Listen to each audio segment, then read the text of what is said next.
Brown here. We have Jonathan Kerr Smith and William Rodriguez. She's still trying. I'm trying. Now, you guys did a documentary on the heavy subject of 9/11, and William, you were the last man out of the towers.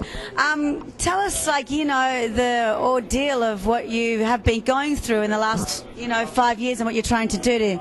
Well, the film that Jonathan created is the ordeal of the last 7 years of going around the world, trying to get for the people to create a new investigation about 9/11. Talking about the government of the United States, because victim survivors and those affected because of the event believe that they did not get the actual answers of what they were looking for about what really happened on 9/11. My testimony, for example, is one that speaks about explosion in the basement before the plane hit the tower and after, and those explosions or incidents were never investigated. And when you do an investigation like the 9/11 Commission tried to do, you have to check every allegation, and they did not do that.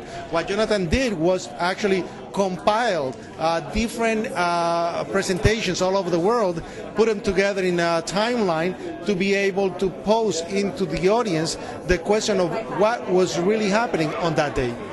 Right now, so I was talking also to Jonathan here. Why do you think the victims haven't come forward to speak out straight away? They have, and they continue doing that. And Jonathan will tell you about some of the victims. Tell them about Johanneman. We recently found Kenny Johanneman, who was a former employee of ABM, who was on the same level as William that morning.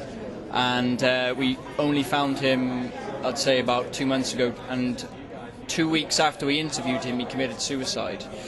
And he was very emotionally distressed by the whole situation. He suffered survivor's guilt, and he was really living a recluse life at that time, and it was very, very difficult to find him and track him down. But we knew that he's a key eyewitness in terms of kind of unraveling this whole situation, because he was next to what's known as the 50-car elevator, which is the elevator which the fireball from the flight, the plane went down and exploded on a basement, because it went from 110 to the bottom of the towers, and he survived. So, to me, I find it incredibly compelling that he survived, and he was right next to that, elevator that morning. Right. That's crazy, and also, you've survived as well. How do you feel being a survivor? Do you feel like you're on this mission now to get the truth? When you are pulled from the rubble, like I was buried alive. It gives you a total different outlook on life. It makes you realize that once you survive a catastrophe so big as 9/11 was, that you have a new mission in life. And my mission was to get answers for the families and the friends that I lost. I lost 200 friends on 9/11, and I am trying to do what is right for their families, bringing emotional closure, at least to find out what really happened. Now, do you feel like people are sort of slowly forgotten that whole disastrous now, or you feel people are still really fighting to? No, I think it's increasing. I think the last anniversary that has just gone now, was a huge turnout in New York and in London. People are demanding questions because, as we've been led, the UK and the US, into two illegal wars. Illegal, it's not on, and the fact that this man here and the people that I've interviewed in the documentary have heard explosions before the plane hit in the building, and John Mangello, who witnessed women burning alive in the South Tower elevator before the plane had even hit the building, I think really warrants, some kind of hard question. That's completely insane. Why was that never investigated? That's what we have here. And 7 years after the event, 9/11 has been the catalytic event historically that changed the new millennium. Everything is measured before 9/11 and after 9/11. And we have seen that they have used our tragedy, our despair, our pain for a politics of fear, the politics of fear that we can see right now. We have lost so many civil rights because of 9/11. We have been in two wars because of 9/11. So you have seen that the constant manipulation of the event is still 7 years after being used here in the United States and around the world. Yeah. I never thought about that, but that's very true. And you met the big man himself, George Bush. No, it wasn't that big. Yeah. Well, he's not really that big, yes. I mean, how was it to meet sort of George and, you know, what do you say to a man like that? What do I say to a man like that? Yeah, he's making some pretty wrong decisions about, anyway, but now you have the key in your hand. Now, can you... This is the master key. There were 5 master keys at the World Trade Center. The people with the other 4 that were trained on egress, escape, the whole first aid training.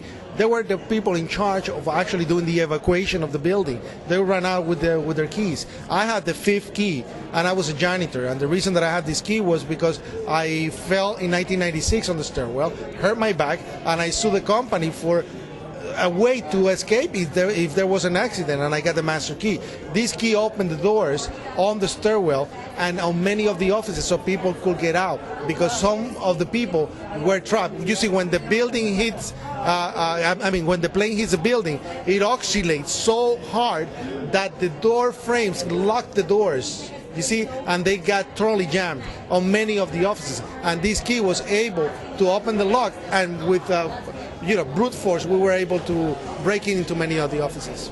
So that's why you got the Hero Award for saving, for saving people on the basement, for going up the stairwells and leading the firemen all floor by floor to help the escape process. Yeah, that's why. Good for you. High five. I can just add, what he didn't mention was that in the World Trade Center, because it was a Class A building, it meant that in the fire escapes, the first fire escape was open, then the second, third and fourth were locked. 5th was open, 6, 7, 8 were locked, all the way to the top. So, do the math.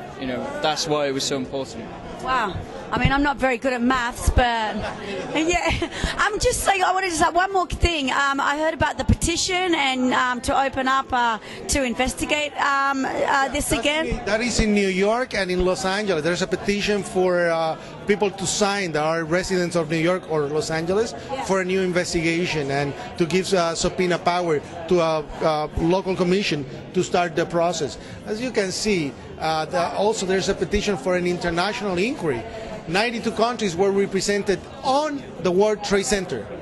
Yeah, and people that died were citizens of 92 different countries. So under international law, if there is an accident or a death this kind, and the country, host country, does not do a formal or a thorough investigation, then on the international law, the original country where the person comes from have the jurisdiction to do their own investigation.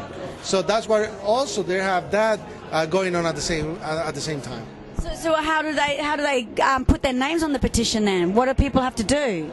It's the New York Ballot Initiative, and just go on the internet.